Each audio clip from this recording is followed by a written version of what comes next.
అన్నమయ్య మరియు కడప జిల్లా ప్రజలకందరికీ కూడా సంక్రాంతి శుభాకాంక్షలు.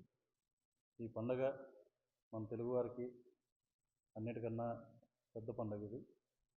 ఈ సందర్భంగా అందరూ కూడా సుఖ సంతోషాలతో మరియు సేఫ్గా, హెల్తీగా ఈ సంవత్సరం అంతా ఉండాలని కోరుకుంటున్నాం. అంతేకాకుండా ఈ పండగ సందర్భంగా ఎక్కడా కూడా చట్ట వ్యతిరేకమైన కార్యకలాపాలు మరియు అశ్లీలమైన నృత్యాలు ఇటువంటివి ఎక్కడ కూడా మేము ఎవరు ప్రోత్సహించకుండా ఉండే విధంగా స్పెషల్ టీమ్స్ని పెట్టి ఎన్ఫోర్స్మెంట్ చేయించడం జరుగుతుంది.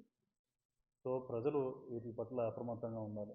అంతేకాకుండా ఈ పండుగ సందర్భంగా అన్నమయ్య జిల్లా పోలీస్ యొక్క వాట్సాప్ ఛానల్ అనేది మేము లాంచ్ చేయడం జరుగుతుంది. ఈ పోలీస్ వాట్సాప్ ఛానల్ ద్వారా మేము ఎప్పటికప్పుడు పోలీస్ తరపు నుండి అప్డేట్స్, అదేవిధంగా సైబర్ క్రైమ్ మరియు బాల్య వివాహాలు, వైట్ కలర్ అఫెన్సెస్, మీ దగ్గర చుట్టుపక్కల జరుగుతున్న ముఖ్యమైన అంశాలు పోలీస్ పరంగా ఏవైతే ఉంటాయో అవి మీకు దృష్టికి తెచ్చేందుకు ఈ ఛానల్ మరింత దోహదపడుతుందని, అదేవిధంగా ఏపీ పోలీసుని మరింత ప్రజలకు చేరువ చేస్తుందని చెప్పి మేము ఆశిస్తున్నాం.